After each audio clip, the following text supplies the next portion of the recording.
மாற வேண்டும் என்ற நோக்கத்தில் தான் தௌஹீத் இயக்கங்கள் தான் செயல்படுகிறது. ஆனால் அன்புள்ள சகோதரர்களே, இன்றைக்கு ஒரு சில தௌஹீத்வாதிகள், ஒரு சில இயக்கவாதிகளை பார்க்கிறோம். தன் பள்ளியிலே ஜமாத்தை முடிந்து விட்டால் கூட பக்கத்தில் 5 நிமிஷம் தான், 10 நிமிஷம் தான் இங்க தொழுகையில் கலந்து கொண்டால் எந்த குழப்பமும் வரப்போவதில்லை, யாரையும் உங்களை கேள்வி எழுப்ப போவதும் இல்லை, ஆனாலும் போக மாட்டோம். இன்னும் எந்த அளவுக்கு நான் தௌஹீத் மக்களிடத்தில் சகோதரர்களை நான் கேட்கிறேன், பிரிவு தௌஹீத் மக்களிடத்தில் எந்த அளவுக்கு என்று கேட்டால், ஒரு ஜமாத்தில் இயக்கத்தில் அதுவரையும் பயணிப்பார். நிர்வாகிகளுக்குள்ளே இருக்கிற ஒரு சின்ன மனஸ்தாபம் சகோதரர்களே கண்ணுக்கு எங்க போயிருந்து தெரியுமா? 2 பேர் 3 பேர் நிர்வாகியாக இதே பள்ளிவாசலில் 5 ஆண்டு காலம் 10 ஆண்டு காலம் பள்ளிவாசலுக்காக உழைத்தவர், பாடுபட்டவர், வசூலித்தவர், ஏதோ ஒரு கருத்து வேறுபாடு, நிர்வாகிக்குள்ள பிரச்சனை.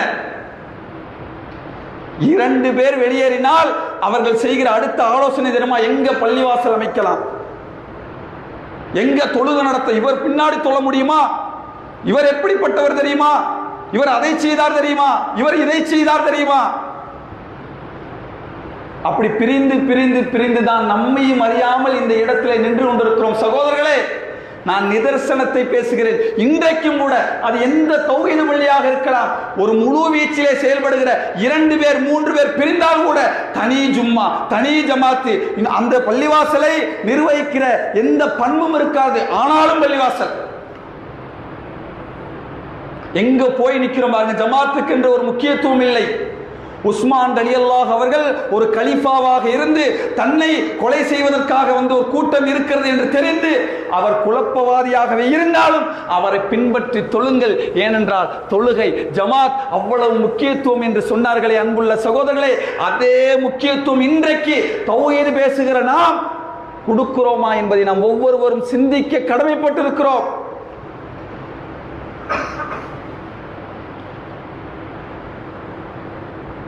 ஜமாத்தான தொழுகை சகோதரர்களே எவ்வளவோ சிறப்புகளை ஏன் சொன்னார்கள் தெரியுமா? தனியாக தொழுவதை விட ஜமாத்தாக தொழுவது 27 மடங்கு சிறந்தது என்று சொன்னார்கள். காரணம் என்ன?